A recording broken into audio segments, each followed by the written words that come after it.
இன்றே டவுன்லோட் செய்து உங்கள் ஃபேவரட் ஷோக்களை என்ஜாய் பண்ணுங்க. நான் உங்களை எந்த தொந்தரவும் பண்ண மாட்டேன். நான் பாட்டுக்கு ஓரமா இருந்துக்கிறேன். ரொம்ப கஷ்டப்படுறியடா? ஒரு கஷ்டமும் இல்ல.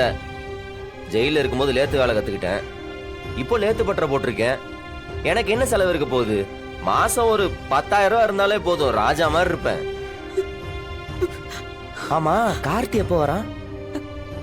கனடாக்கு போய் 4 வருஷம் ஆச்சுடா. பாப்பா பிறந்த நாளைக்கு வருவான்னு நினைக்கிறேன். ஆமா, பாப்பா எப்படி இருக்கிறா? அவளை இன்னும் நான் பார்க்கவே இல்லத்த. கூட்டு வந்திருக்கலாம்ல. நானும் வெளியிருந்து எட்டி எட்டி பாக்குறேன், அவன் முகமே தெரிய மாட்டேங்குது. என்ன தெரியுமா? காமிச்சிருக்கீங்களா? என்ன ஒன்னும் சொல்ல மாட்டேங்கிறேன். என் போட்டோ கூட காமிச்சது இல்லையா? நல்லா இருக்க. கொஞ்ச நாள் போகட்டும்.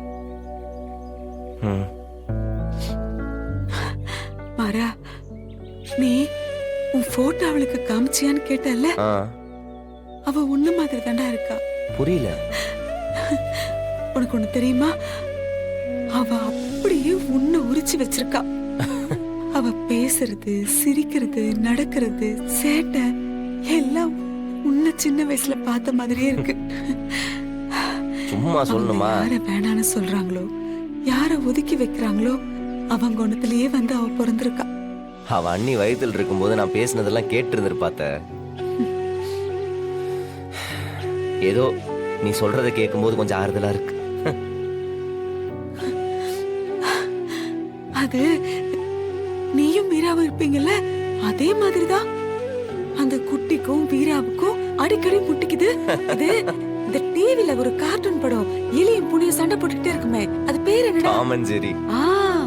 அதேதான், அதே மாதிரிதான் நம்மளெல்லாம் வீரா எப்படி மிரட்டுவா, அவளை இவ மிரட்டிட்டு இருக்கா. சரியான வாளு. இவ சொல்ற எதையுமே அவ கேக்குறது இல்ல. ஆனா வீரா இல்லாம அவளாலையும் ஒரு நிமிஷம் இருக்க முடியாது, அவ இல்லாம வீராவாலையும் ஒரு நிமிஷம் இருக்க முடியாது. 2 பேருக்குள்ளயும் அவ்வளவு பாசம். சரி, நான் கிளம்புறேன். யாராச்சும் பார்த்து வீராட்டா சொல்லிட்டு போறாங்க, அது தேவையில்லாத பிரச்சனையாகும். வரேன்.